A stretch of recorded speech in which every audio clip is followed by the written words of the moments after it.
What's happening, YouTube? You know Chicago, my kind of town, my city. Air Jordan 1 Chicago in the back, the staple, the one that everybody needs in their collection, I believe, if you're a true Air Jordan enthusiast, 1985 or bust. But I do like collecting all Air Jordan 1s with the Chicago theme. And Jordan Brand did bring back, for the second time, the low of the Chicago colorway, which I was down for. I do like them. I wish they used the Retro 85 spec low that they did with the natural gray, not neutral. Natural gray is the original colorway. The height's a little taller on the on those specs. The wings logo is bigger. Just a few things that I'd like to have seen and the reasons why first. Larger wings. This just looks really wimpy versus this. This is definitely the OG style. Trademark, not a good look. I do not like that whatsoever. Another example, we have the blue metallic, same way, no trademark, higher cut.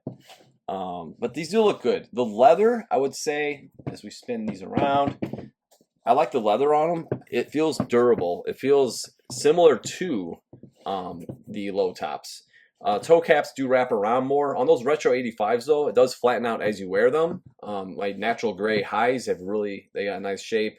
Black and reds, Photoshop as I call them, those definitely look great too. But I just, overall, I would wish they used the specs as they did like on the Royal lows. I thought that would have been great. But I do like them. I think it looks good. We're gonna compare them versus Developer Boring, which I've worn a few times. There's some creases in them. Toe box is pretty decent. It's not perfect. It's not terrible. I believe that they will flatten out. We have more modernized, bigger Nike Air. If we look at the OG, we see little thinner lines, that old school weave. And that's what we see on the lows, which it would have been another nice little detail to get it more similar to that. So it is kind of a mix. At least it got the lace holes right too. That's always a big thing. I didn't like when they're doing with the 7, so get at least that OG cut. So maybe next time around. Another big thing I will just mention with these is the midsole. So you got the 85 Retro 85 midsole. This is more the standard Air Jordan 1, just the retro. So that would have been good to just see that. I do like them. I'm definitely going to keep them. And next we're going to compare them with Developer Borings. All right, here we are. Developer Boring on the left and the new Chicago by Jordan Brand themselves. Right off the bat, tongue tags, you can see it is larger. Like we said, they're both kind of refined like a modern day stitching, but this one definitely resembles the OG tag a little better as far as the size of the font, and 2 register logos, which is huge. They did not do that here.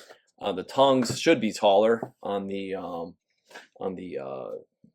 blue and the natural gray. The tongue is taller. These are a little short. They're not terrible, but they are a little short. This is more of the nylon versus, it's kind of canvasy, I would say. It doesn't quite have that same matte finish almost as this one does, but it does feel, maybe it's kind of nylonish actually. Just doesn't have quite the same sheen as this one. As you come down, you can see the toe box definitely comes down more of a slant, more of a slope. Developer Boarding has refined. This has like a little divot here. Their toe boxes now on their new ones look great. So that's got that little divot. This is an earlier in production. That might change if you order the lows from them now. Here you can definitely tell it's more reinforced, but again with wear, I think it will look good. The red's a little brighter, a little more deeper, darker red. Again, stiff leather. I think it's going to break in nicely. My guy Sneaker Tech Talk, Steve, he actually showed me some photos, and it looks, I would say, similar to this. Just not. I think this is just a little softer. Pretty thin cut. That's another thing. I wish that they had that thick cut leather that they do on the latest metallic blue.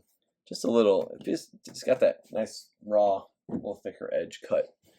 But those look good. You can see from the back too that the heel back comes a little higher on the Developer Boring.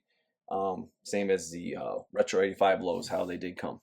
Next we're going to flip them. All right, looking at the heel, as I showed earlier with the other natural gray and the metallic, this is just much smaller, more modernized. The trademark just does not look right to me. They did the same thing with the the Lost and Found Chicagos. Just wish they used those OG specs, especially for that release, because it was like a vintage finish.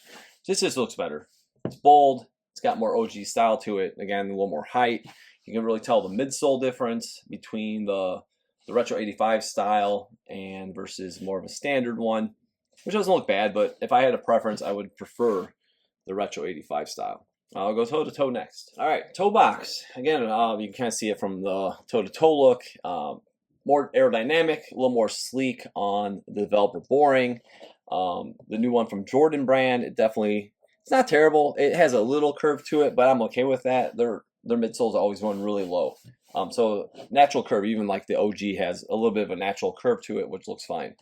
I do like the placement of the swoosh on this one. This one's a little lower. Again, we have white panels are really soft and plush. These are a little stiffer, but they do feel good.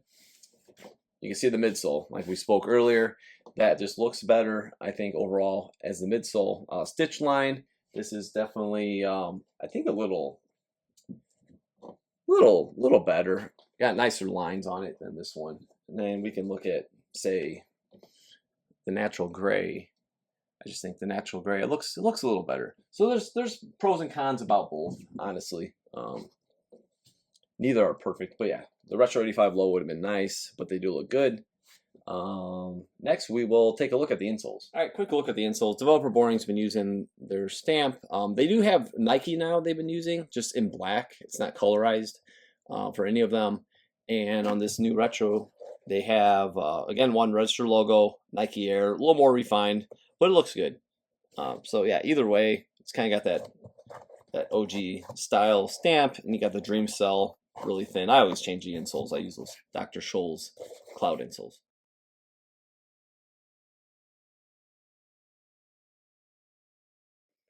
All right, one note I want to make is the boxes. So they come with like more of a standard Jordan 1 box. You can see these are a little more narrow. That's pushed back, so that much space. Would be cool to get, you know, a little more narrow black and red box, but obviously for production reasons, I'm sure they're using the same box for the high, or could even put it in this bad boy. Again, this is Retro 85 low, so maybe that's why they use this box. Extra room. Always like the more narrow box, especially if they're already producing something. But overall, I do like this Retro. It's a breath of fresh air, simplistic, basic, classic Chicago 1. Definitely a comeback from my last review on the Taxi 12, which was a train wreck. But yeah, I give them a 7. I think they're pretty decent. Retro 85 specs definitely would have bumped that up a point easily. But I think that's pretty fair for this. And I'm hearing good things about as they break in as well. So I will be looking forward to that. Well, yeah, I hope you guys did enjoy this video. Don't forget to subscribe. Follow me at OG or Bust on Instagram, and we'll see you soon.